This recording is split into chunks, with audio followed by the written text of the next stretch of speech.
ഹൈക്കോടതിയുടെ ഒരു സുപ്രധാനമായ ഉത്തരവ് വന്നിരിക്കുന്നു. പൊന്നമ്പലമേട്ടിലേക്കുള്ള പ്രവേശനം നിയന്ത്രിച്ച് ഹൈക്കോടതി ഔദ്യോഗിക ആവശ്യങ്ങൾക്കല്ലാതെ ആരും പൊന്നമ്പലമേട്ടിൽ പ്രവേശിക്കരുത്. പൂജ നടത്തിയ സംഭവത്തിൽ അന്വേഷണം നടത്താനും പോലീസ് നിർദ്ദേശം നൽകിയിരിക്കുന്നു. വിവരങ്ങളുമായി അശ്വതി ചേരുന്നു. അശ്വതി,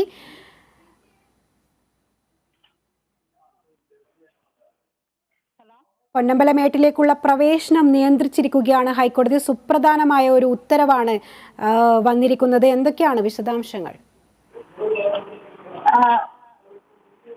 ഈ പൊന്നമ്പലമേട്ടിൽ കഴിഞ്ഞ ദിവസം പൂജ നടത്തിയത് കേസുമായി ബന്ധപ്പെട്ട ഇപ്പോൾ സുപ്രധാനമായിട്ടുള്ള വിധി ഒരു നിർദ്ദേശം ഹൈക്കോടതിയുടെ ഭാഗത്തു നിന്ന് വന്നിരിക്കുകയാണ്. പൊന്നമ്പലമേട്ടിലേക്കുള്ള പ്രവേശനത്തിന് നിയന്ത്രണം ഏർപ്പെടുത്തിയിരിക്കുകയാണ്. ഇത് ഔദ്യോഗിക ആവശ്യങ്ങൾക്കല്ലാതെ ആരും പൊന്നമ്പലമേട്ടിൽ പ്രവേശിക്കരുത് എന്നാണ് പറഞ്ഞിരിക്കുന്നത്. പൂജ നടത്തിയ സംഭവത്തിൽ അന്വേഷണം നടത്താൻ പോലീസിന് നിർദ്ദേശം നൽകിയിട്ടുമുണ്ട്. 3 പ്രതികളെയാണ് ഇതുവരെ അറസ്റ്റ് ചെയ്തതായിട്ട് പോലീസ് അറിയിച്ചിരിക്കുന്നത്. ഈ കേസിൽ 9 പ്രതികളുണ്ട്. അനിൽ കെ നരേന്ദ്രൻ, പി അജിത് കുമാർ എന്നിവരടങ്ങിയ ദേവസ്വം ബെഞ്ചാണ് ഇപ്പോൾ ഇത്തരത്തിലൊരു ഉത്തരവ് ഇറക്കിയിരിക്കുന്നത്.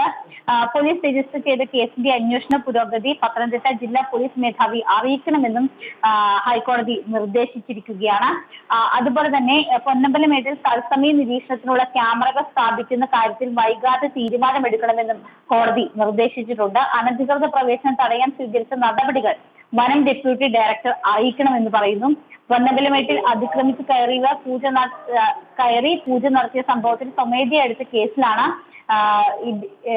ഡിവിഷൻ ബെഞ്ച് ഇപ്പോൾ ഈ ഉത്തരവ് പറഞ്ഞിരിക്കുന്നത്. കഴിഞ്ഞ ദിവസം തന്നെ ഈ വിഷയവുമായി ബന്ധപ്പെട്ട ശബരിമല കമ്മീഷനോട് വിശദീകരണമൊക്കെ തന്നെ തേടിയിരുന്നു. ഇതിന്റെയൊക്കെ അടിസ്ഥാനത്തിലാണ് ഇപ്പോൾ ദേവസ്വം ബെഞ്ച് ഡിവിഷൻ ബെഞ്ച് ഇത്തരത്തിലൊരു കാര്യം പറഞ്ഞിരിക്കുന്നത്. എന്തായാലും 2 ആഴ്ച കഴിഞ്ഞ് ഈ വിഷയത്തിലുള്ള ഹർജി വീണ്ടും പരിഗണിക്കുന്നതായിരിക്കും ദേവിക.